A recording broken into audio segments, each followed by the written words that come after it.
Bollywood presenting orange काया बारू। Film की स्टार्टिंग कुछ इस तरह से होती है।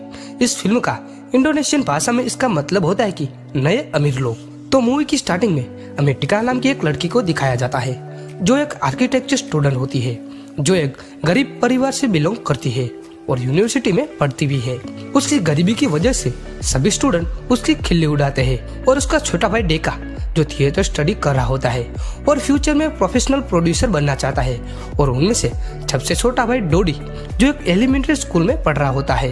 अपनी गरीबी होने के बावजूद भी वो तीनों खूब मस्ती करते हैं और इसी तरह से जिंदगी के मजे लूटते हैं। वो मुफ्त का खाना खाने के लिए वो किसी भी रिसेप्शन, शादी या फंक्शन में घुस जाते हैं और पेट भर के टेस्टी खाना खाते हैं। पर कभी कभार उनकी किस्मत अच्छी नहीं होती क्योंकि वो कभी कभार पकड़े भी जाते हैं और निकाला भी जाता है, और इसी तरह से उनकी जिंदगी चलती रहती है।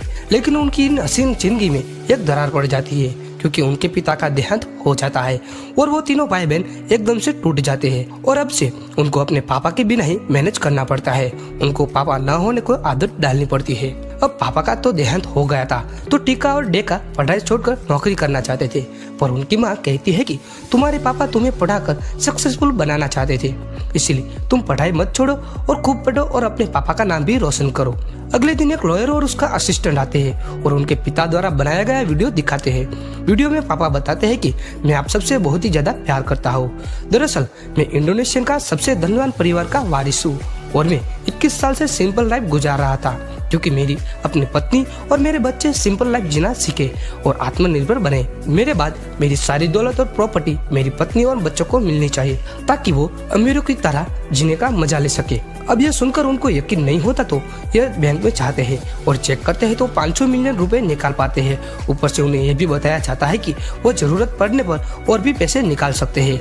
अब अचानक से इतने सारे पैसे देखकर उनका मन तो लग्जरी लाइफ जीने का करेगा ही। ठीक वैसे ही पैसे निकालकर वो एक लग्जरी होटल जाकर वीआईपी रूम बुक करते हैं और वीआईपी रूम में 5 लोगों के लिए जगह होती है, लेकिन ये तो सिर्फ 4 लोग थे। तो वो कुछ सोचने के बाद एक फल बेचने वाले को रेस्टोरेंट में खाना खाने के लिए इनवाइट करते हैं। खाना खाने के बाद वो मॉल में जाकर कई महंगी चीजें खरीदते हैं। डोडी अपने के लिए काफी अच्छी और महंगी चीजें खरीदता है।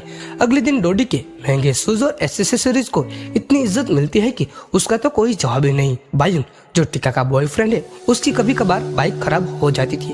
अब टिका के पास इतनी दौलत है कि वो चुटकी बजाते 19 मिलियन देकर एक नई मोटर बाइक खरीद लेती है, लेकिन वो घर पहुंचते ही टिका को वो बाइक लौटा देता है और कहता है कि मैंने कड़ी मेहनत करके अपनी पुरानी बाइक खरीदी थी, यह मुफ्त की है और महंगी भी, और ये मुझे नहीं चाहिए। अपने पैसों से जीना चाहता हूँ। टिका की फैमिली के पास अचानक से इतना सारा पैसा आने के बाद वो इतनी फिजूल के खर्चे करते हैं कि 500 मिलियन रुपए कुछ ही दिनों में खर्च हो जाते हैं। फिर वो अपने पापा की वीडियो देखते हैं तो पता चलता है कि उन्हें 15 मिलियन और भी मिलेंगे, लेकिन उसको भी निकाल कर मौज करने लगते हैं और उनकी जिंदगी एकदम तितर बितर से हो जाती है। वो फिजूल के 8 मिलियन रुपए घर खरीदने में लगा देते हैं और महंगा फर्नीचर भी खरीदते हैं और यहाँ तक कि फर्नीचर मार्ट के सिक्योरिटी को भी खरीद लेते हैं। वे 3 कार खरीदते हैं, हालांकि उनको कार चलानी नहीं आती। अब टिका की कॉलेज में उनके क्लासमेट उसकी खिल्ली नहीं उड़ाती और धीरे धीरे उसके फ्रेंड बन जाते हैं। वो अपने पुराने और गरीब फ्रेंड्स को खो देती है क्योंकि वो ज्यादातर समय अपने नए अमीर दोस्तों के साथ बिताती है। वो इसी वजह से वो ओलंपियाड की तैयारी ठीक से नहीं कर पाती जिसमें वो भाग लेने वाली थी।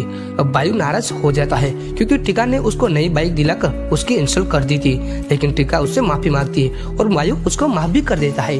अब डेका का थिएटर परफॉर्मेंस भी पास आ रहा होता है, लेकिन उसके पास इतने पैसे आ गए हैं कि वो एक्ट्रेस की मुंह मांगी रकम देने के लिए प्रॉमिस कर देता है।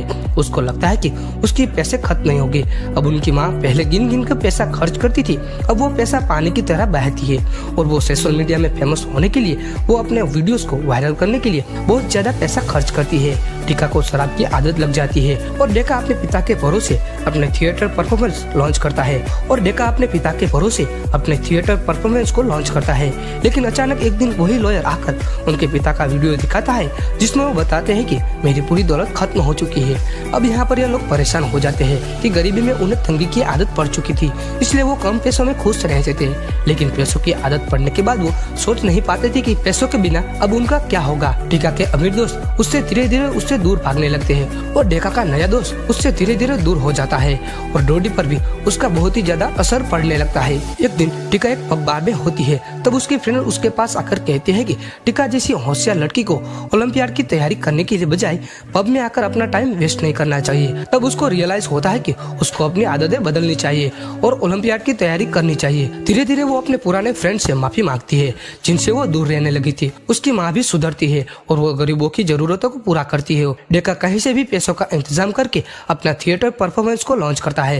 लगता है कि सब कुछ नॉर्मल हो चुका है, लेकिन ऐसा नहीं होता। टीका की माँ जो चैरिटी प्रोग्राम कर रही होती उसमें धक्का मुक्की से कुछ लोग घायल हो जाते हैं। टीका को भी पुलिस पकड़ लेती है क्योंकि उसके अमीर सहेलियां ड्रग्स यूज करती थी। वहाँ डेका का शो बीच में ही रुक जाता है क्योंकि एक पॉलिटिशियन है जिसने डेका का शो लॉन्च करने के पैसे दिए थे, वो रंगमंच पर आकर वोट मांगने लगता है। लेकिन खुशकिस्मती से टीका का ड्रग्स टेस्ट नेगेटिव आता है और पुलिस उसको छोड़ देती है। अब ये जैसे काफी नहीं था, वैसे एक रात को एक लॉयर एक आदमी को लेकर आता है जो उनके पिता का छोटा भाई बताता है और उनकी सारी प्रॉपर्टी पर अपना हक जमाता है।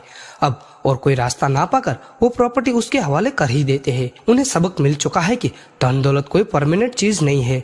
पैसा आज है तो कल नहीं है। पैसों से खुशी ज्यादा दिनों तक नहीं रहती, मेहनत की खुशी ज्यादा चलती है। और फिर अब उनके पास कोई ऑप्शन नहीं होने की वजह से वो अपने पुराने घर में लौट जाते हैं और पहले की तरह सिंपल जिंदगी बिताने लगते हैं। टीका और बायू की जल्दी शादी होने वाली है। टीका ने अपनी असली सिचुएशन को एक्सेप्ट कर लिया है, लेकिन तभी एक नया लॉयर आकर उन्हें उनके पिता का एक और वीडियो दिखाता है जिसमें पापा कहते हैं कि अचानक मेरे भाई को भेजकर तुम लोगों की खुशी छीन लेने के लिए मुझे माफ कर दो। और तब पता चलता है कि जो आदमी चाचू बनकर आया था वो चाचू नहीं लेकिन पापा का पुराना फ्रेंड है और पापा मरे नहीं लेकिन अभी जिंदा है। मैं तो तुम्हें प्रैक्टिकली सिखाना चाहता था कि बहुत ही ज्यादा पैसा सेहत के लिए नहीं बल्कि दिमाग के लिए भी हानिकारक होता है और पैसों से खोई हुई फ्रेंडशिप और खोए हुए रिश्ते वापस नहीं आते। और दोस्तों इसी के साथ ये मूवी यहाँ पर खत्म होती है। तो दोस्तों इस स्टोरी की मोरल की बात करें तो भले ही आपके पास कितना भी पैसा आ जाए, अगर इसका सही से इस्तेमाल नहीं करना आता तो वह पैसा शून्य हो जाता है।